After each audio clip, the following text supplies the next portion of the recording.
Welcome back to Eliances Heroes, where heroes in business align. To be part of our super community and find out more about Eliances, visit www.Eliances.com. Now, back to our super host, David Cogan, founder of Eliances.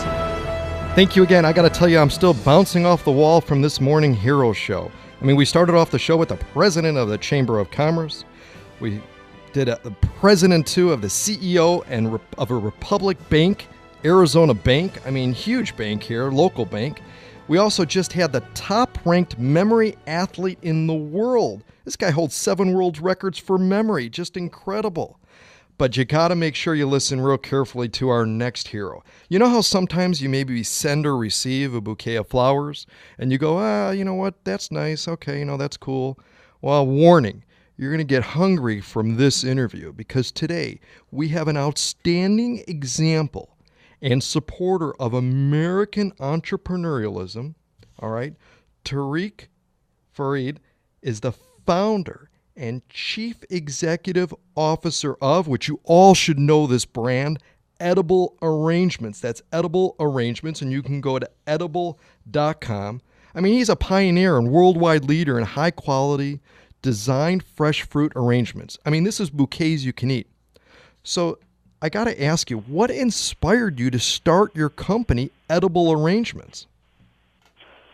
Well, I started first, thank you, David, for having me on. It's great to be on your show. And first, I started a flower business when I was about 17 years old, kind of accidentally. There was a shop available. My father and we approached the owner, bought it for about $6,000 because it was going out of business, and that kind of started the journey. And then when I saw around in the late 90s these fruit arrangements or fruit decorations being done, we just started playing around at the flower shop and came up with a group of designs. It wasn't as elaborate as what we ended up getting to now, and it started really simple with a 600 square foot store in East Haven, Connecticut in 1999 with about 9 arrangements, and the customers just loved them, and it's all history, as they say. Now, Tariq, I got to tell you, I got a little bit of a complaint, and it was something that you just mentioned. Because these pieces are so nice, I mean, I've had a variety of people sending to me. They're so nice, they're so cool, these designs and everything. I mean, I just don't want to even eat them. I want to just keep them in the refrigerator so I can keep looking at them, because I can't believe someone can make fruit look so good. Well, of course, there's two objectives. When people are sending something, they want a wow. And our concept from the beginning was that as soon as you see the arrangement, the first word that must come to mind must be wow. Wow. So there's that part of the gift arriving. And then, of course, you finish it off with a great taste. Any of our fruits, we don't use any preservatives. We don't use any additives. The objective is to make it fresh, deliver it quickly, let everybody enjoy it. And then, the indulgence is with the chocolate, be it the double chocolate or the dark or the white chocolate, that just finishes off nice. So and that's been the objective, that you should look at it and really want to call the person who sent it and appreciate this great gift and then really enjoy it. Now, why did you decide to franchise Edible Arrangements instead of maybe opening up company stores all over? Well, two reasons. One, I couldn't get the money to open company stores, and I never really. I was a couple of shop owner of flower shops and had a little IT company on the side. When I showed this concept to different people when we started it, they really didn't think it would go anywhere, and I never really was able to get the funding to open my own stores, let alone kind of go national. So we bootstrapped it in the beginning, and then this concept, I love the part of a Main Street owner, someone who understands the community, someone who it's theirs. There's an ownership thing, and that's what made us successful. We loved going to work in the morning. We loved seeing the reaction of the customer who picked it up, and wanting to grow from there. And that, to me, was very important. Even when we grew and we were able to raise a lot of money, the concept always was that we need an owner in the store. We need someone who understands that local community and who's going to engage with the customer, because ours is a different type of a transaction. It's very emotional. It's somebody who wants to celebrate something good. It's somebody who wants to make somebody's day. So when you have that local owner there, it goes a long way. And you mentioned too, so everything's local. Does someone have to be good artistically in order to create these things, or do you now have kind of the template, so to speak, that that helps them with it? So both. One, the template, and second, we've designed a very good training system where people can spend time on our training system and learn how to make everything. But what we want is someone who wants to take care of customers, who wants people to smile, and as soon as they see the arrangement or get the arrangement, that they love making people's day, and that's the type of owner we want. Beyond that, we'll do everything else in getting them ready to be able to make the arrangements and deliver and have all the systems in place. Are there still locations available?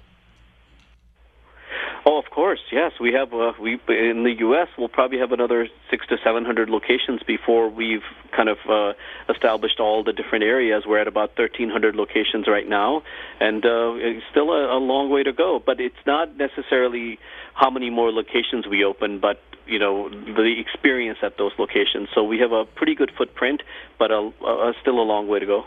And we're talking with the founder of Edible Arrangements, Tariq Farid, and you can go to edible.com or you can go to Eliances.com because you're listening to Eliances Heroes. That's right. Are you a hero in business? Go to the place where entrepreneurs align. That's Eliances.com. Now, you're also a philanthropist. You started the Tariq Farid Foundation supporting causes in the U.S. and around the world. I mean, that's incredible. That certainly is the give back. What do you see as the most important lesson that we can give to our children about taking care of others? I was always taught that there's no greater joy than sharing, and that you have to take care of the community that takes care of you. So, at least my local community, wherever our stores are, our customers have always taken care of us, and it's our job to do as much as we can to give back. And a person never really goes poor by focusing on what they do for the others, and that's what we try to do in our businesses. We want to make sure that the reaction is great, the response is great, the customers love what we do, and that's more important. I mean, my mother taught me a great thing, and I think I could pass that along. A long time ago, I used to struggle with how much money I was making in my businesses, and she said something to me which literally defined my life. She said, "Honey, don't run after money. It runs really fast. Go do the right thing. It'll chase you."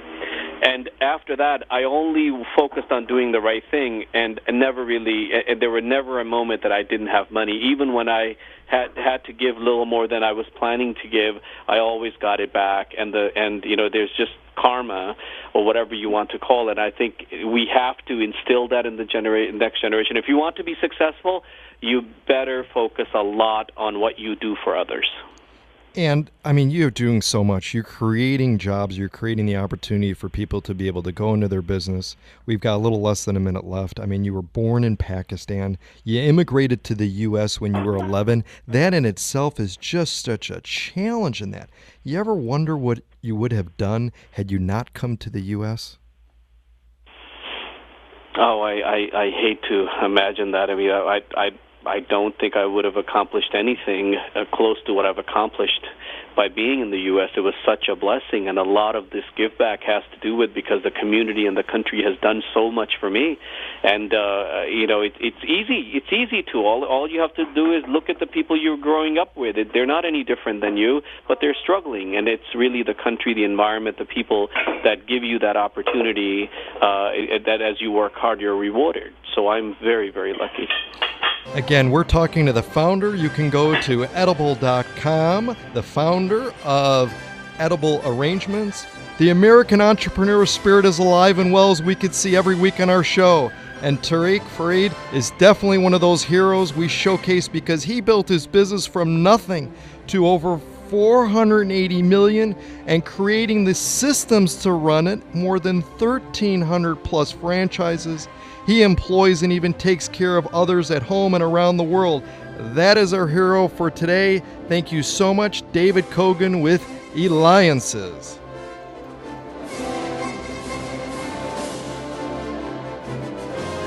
You have been listening to Eliances Heroes, where heroes in business align. Eliances is the destination for entrepreneurs, investors, CEOs, inventors, leaders, celebrities, and startups. To present your superpower, visit www.Eliances.com. To unmask Eliances heroes' secret identities, be sure to tune in every Thursday at 9 a.m. right here on Money Radio 1510 and 99.3 FM.